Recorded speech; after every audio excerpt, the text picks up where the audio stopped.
Welcome to Embrace Grace, and today and for several weeks we're going to be talking about parenting digital kids. And what we mean by this is simply some of the unique things that we face as we try to raise our children in the fear and admonition of the Lord, but we do it in the context of the modern day and with all of the influence that comes through the internet and the digital media. And today we're very, very grateful to have with us Paula Claire Smith, and she's going to help us as we dialogue about rearing children in a digital age. And Paula, it's great to have you with us today. Thank you. I'm happy to be here. And today we're going to be talking about raising kids in this digital world. And as we talked earlier, you have two children. Why don't you tell us about each of them? I have a daughter who's 21, currently in college, middle of the state, so she's not living at home full time any longer. And I have a son who is, and he just turned 18. Senior in high school. Senior in high school. And as we talked, I have a senior daughter, and so it gives us a nice way to kind of converse about, having teenage kids in this day. Right. And we kind of face some strange things, unique things, I think, in raising kids who have been brought up digitally. And when I was in high school, we didn't even have a computer. The whole high school didn't have a computer. And now to realize that every kid has got a computer in their cell phone is staggering. Right. It's all right there. Yeah, it's, and I remember, email became a big thing, but email's come and gone, and now it's all texting and twittering, and it is. It is a very different world. It is. In fact, my son will say, "Why do you email me? I don't look at those." He just uses the texting and Facebook. Yeah, email is passé. It is. It's gone the way. And I think there are some dangers, that we know of now, and there may be more as child psychologists have begun to talk about the dangers of raising kids immersed in the digital media. But some of the things that we're facing now, raising teenagers and all the technology that they have available to them, it's a little frightening, I think, to me at times.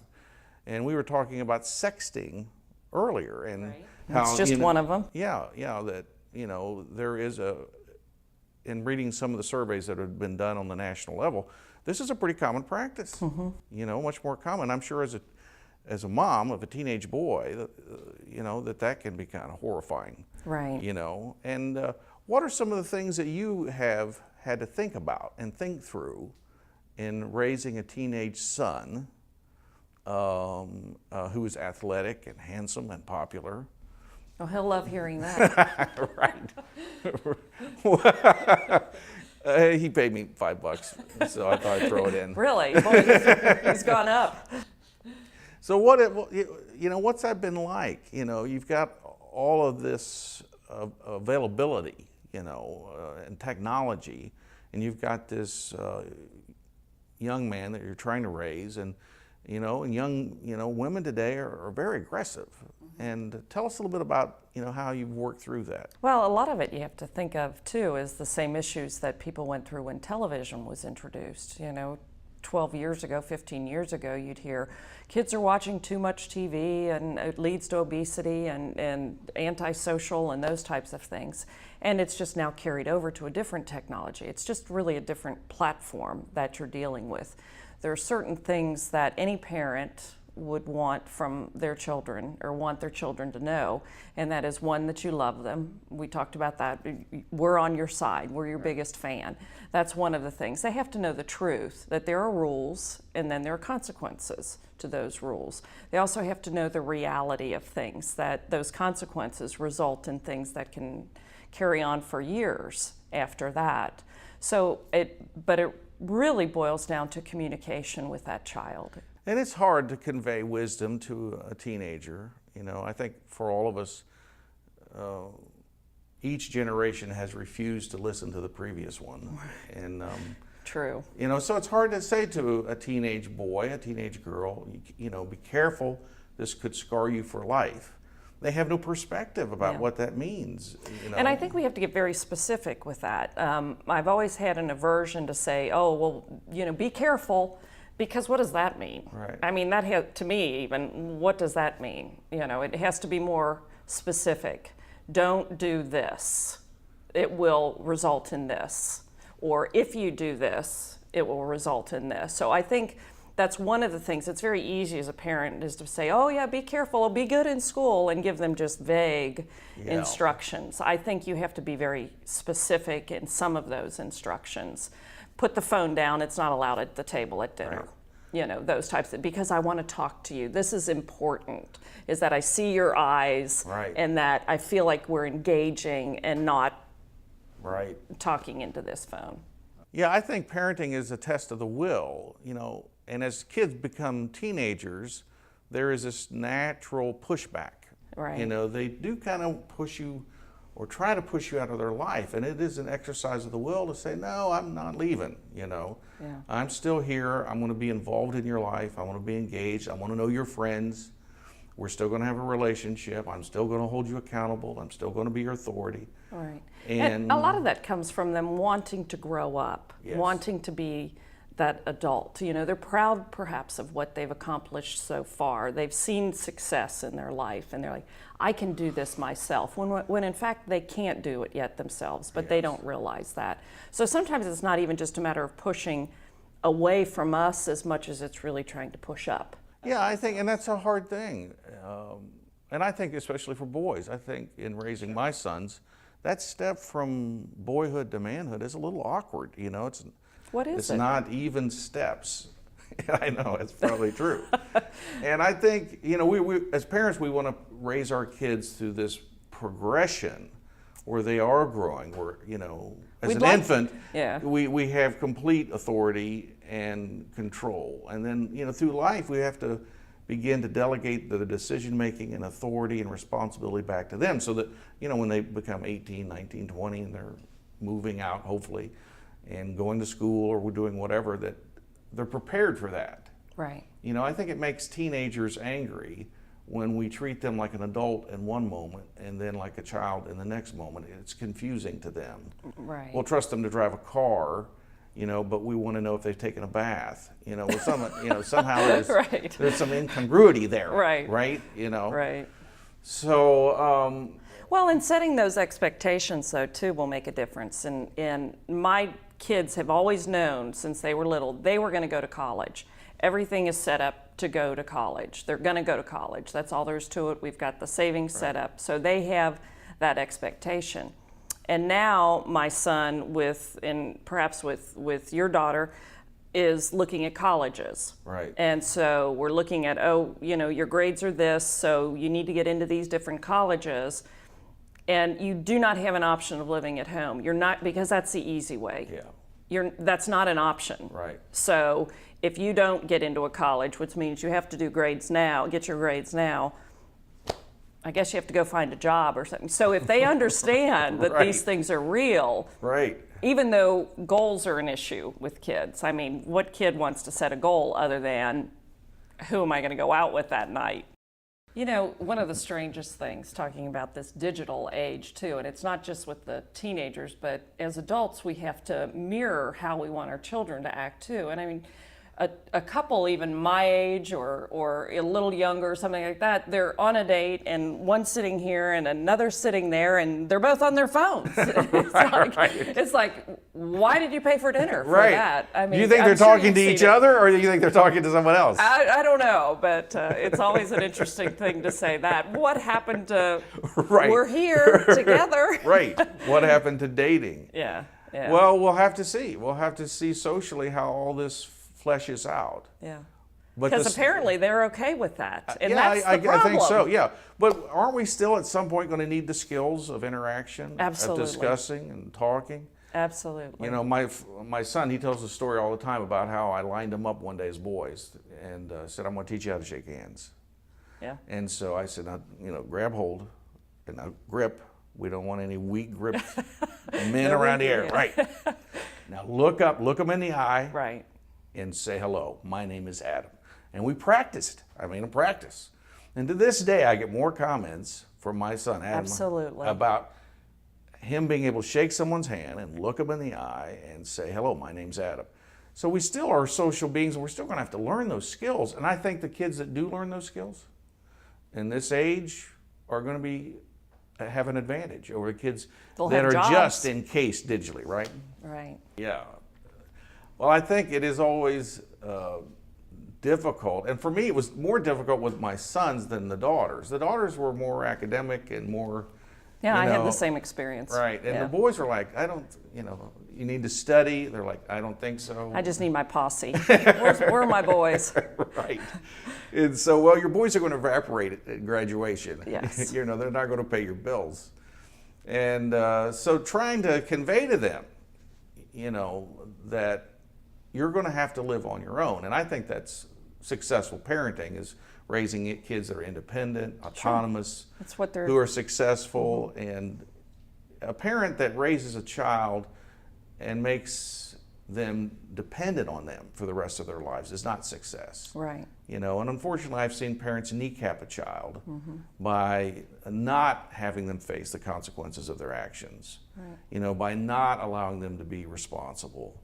And so it is, I think, a challenge to see our babies, our children, grow up and let them go, Right. and let them go at a reasonable rate so that they can be good adults. And part of letting them go, though, is understanding the impact that technology will have and how they use technology right now will impact them further on. Because the information they put out there now in cyberspace, too, could very much impact them later on. And they're not thinking that way either. Yeah, they have really no perspective on that. And this is new to a lot of us. Well, I was going to say, right? and I'm not sure either. Right. So, But part of the concern is this electronic history that they're building up, and it's archived out there in the internet somewhere. And so there are kids that are losing their jobs, because of what they did on the internet or put on the internet years ago.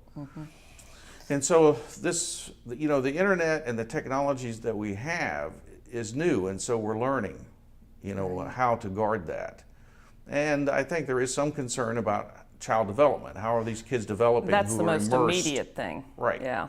Um, Can they greet someone? Can my son greet you with a hand and look you straight in the eye and say hello? Right. Or has he no concept of how to do that because it's all right here? Yeah, the socialization via technology is not, in some ways, real. It's very shallow. Yeah. It's having a relationship with 500 friends on your Facebook. Yeah, and But the not drama that evolves from that too is incredible. You can get more drama out of that than you can out of 5 hours at school. So Right. Right, and and I guess the big thing, and I'm not as savvy, I'm not as involved in it as I used to be, but is the change of status. I guess the change of status is on Facebook. You're on talking Facebook about? is the big thing. Right. Well, that's one of the that's things. the ripple right. effect. Right. That usually generates some kind of drama. And you're an advocate of being involved in Facebook, having Facebook's password so that you can see your kid's page and Well, I and haven't done that. I've actually been invited by my daughter to be her friend. So, and she understands that if something's on there, I just, in a message, not as a post, will say, better think about that. Yeah. Is this what you want to convey? But really how I handle my son more is that I allow people around him to communicate to me, to say, well, for instance, his dad is his friend, and that's fine. If mom doesn't need to be his friend, good, Right. Dad's his friend. And then Aunt, let's say Sarah, will just send me a note and say, what's going on with Jake? And, something along those lines. Right. So I have people around me who I allowed to kind of bird dog and just kind of keep tabs on it. Not that I need a village to raise him, Right. but just to allow him the freedom to choose to not have me as his friend, but he's going to be held accountable for what's on there regardless. My older kids, I raised ahead of this, technology a little bit. Yeah. So, but as a pastor, I had, kind of a network of spies that volunteered themselves, Okay, you could call it.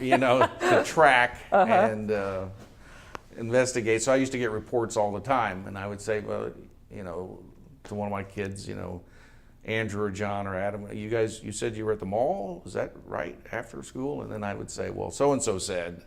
Right. But now with the technology that we have, we can actually know where our kids are at. Right. We can employ GPS in the phones and in the cars. What do you think about that? Tracking our kids and... I think that's absolutely perfect. I mean, that's fine to do that. I mean, we're there to be their protection, to protect them from themselves and from the stupidity that we know they're going to run into, because we ran into it without the whole digital age. I mean, there's still all those dangers out there also. Yes. So actually to use that digital age to our advantage, I think is perfectly acceptable. Yeah, I think that's a great point. The technology we have today can be redeemed in some ways. You know, it's not just evil and bad and dangerous, but we can employ it to our benefit as we try to raise these kids and hold them accountable. I think good parents in a digital age are going to be involved. I think they're going to know what's going on in Facebook. I think they're going to look at their kid's computer, look at the history on the computer, look at the cell phone, look at the texting. Yeah. And I think as a youth pastor years ago, I watched parents be very naive about their kids and not realize that your kid can present to you an image that they know you want to see and live a very different life, a duplicitous life.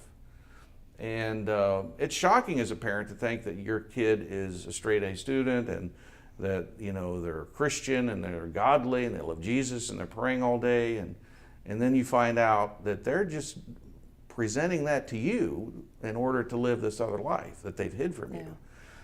So I think we must, you know, have the freedom to investigate. You know, don't take it for granted, you know, that your kid is...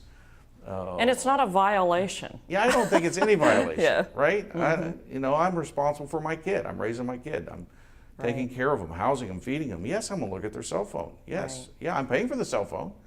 And so, yes, I want to know the history. Hand me the cell phone. I want to take a look at it.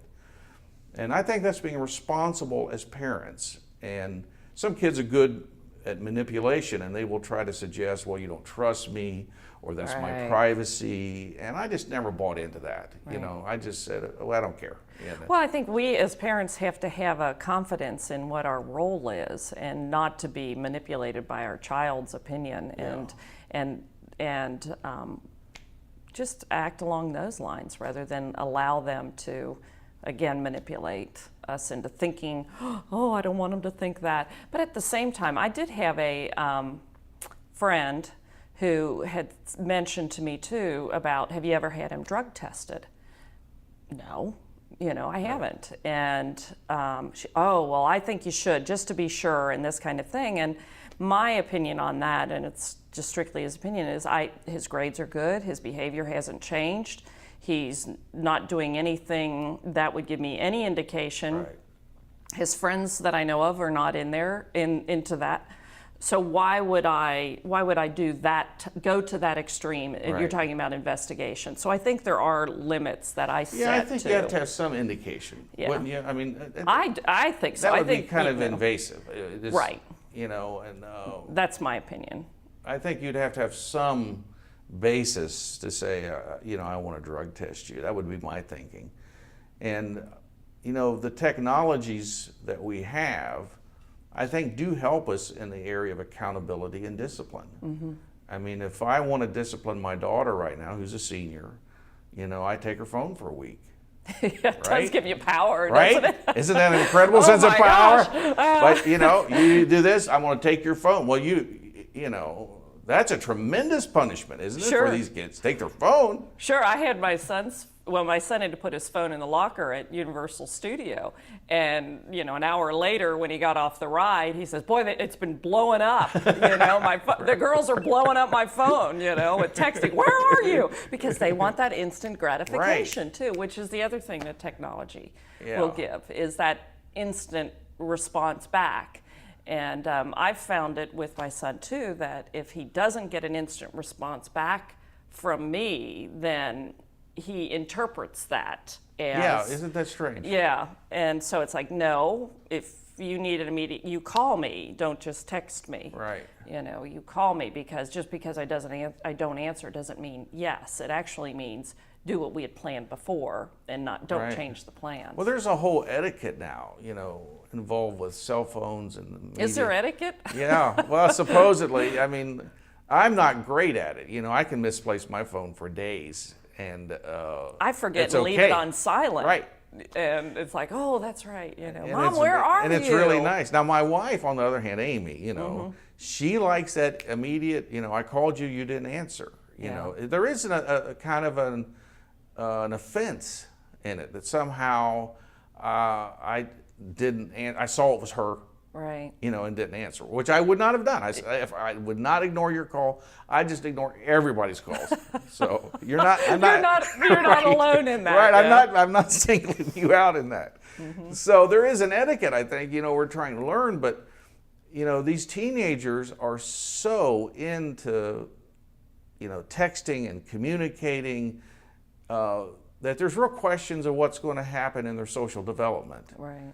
And the concerns go both ways. Over socialization, that they have to respond to so much stimuli, so much involvement, so much interaction instantaneously, that this is not giving them the downtime that they need to develop things like creativity and imagination and the internal stuff that kind of brews over time to develop. And talk about spelling.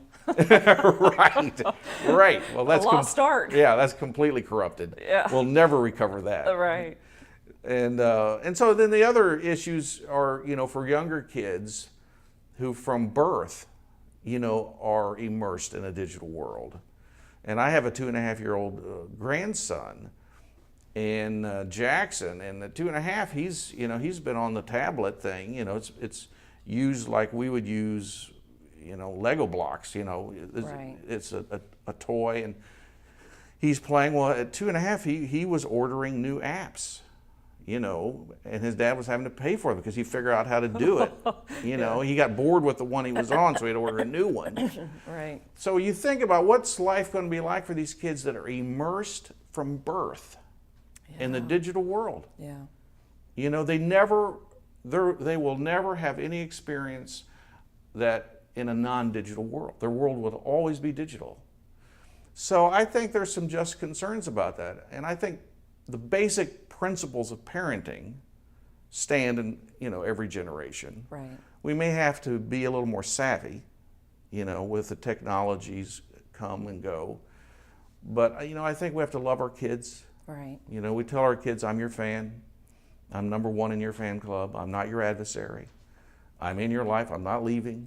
I'm not walking away. You're not going to have a separate life. And I'm going to hold you responsible for your actions. And there will come a day when you're going to leave.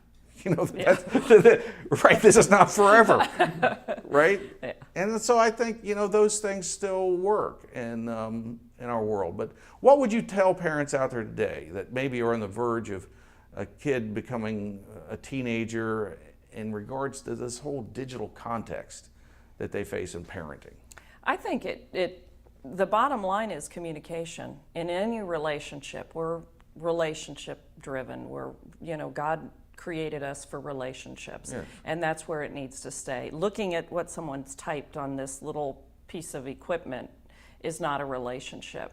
So the children need to grow up with playtime. They need to be able to play with Play-Doh and build things and create things that are totally separate from the digital age, because the digital age is a given. Yeah. So I think if we put our emphasis on the creative side and on the communication and the touching and the hands-on and understanding what love is and what responsibility is for the chores, same basics on parenting. The digital is going to come. Let it come however it best fits you. My child, both of them had, a beeper at age 5 because I needed to keep track of them as a single mother, and a phone at 12, and that was 10 years ago, just because that became convenient for me also. But it can't become a priority. Other things have to be priority. So I wouldn't worry about the digital. Let the digital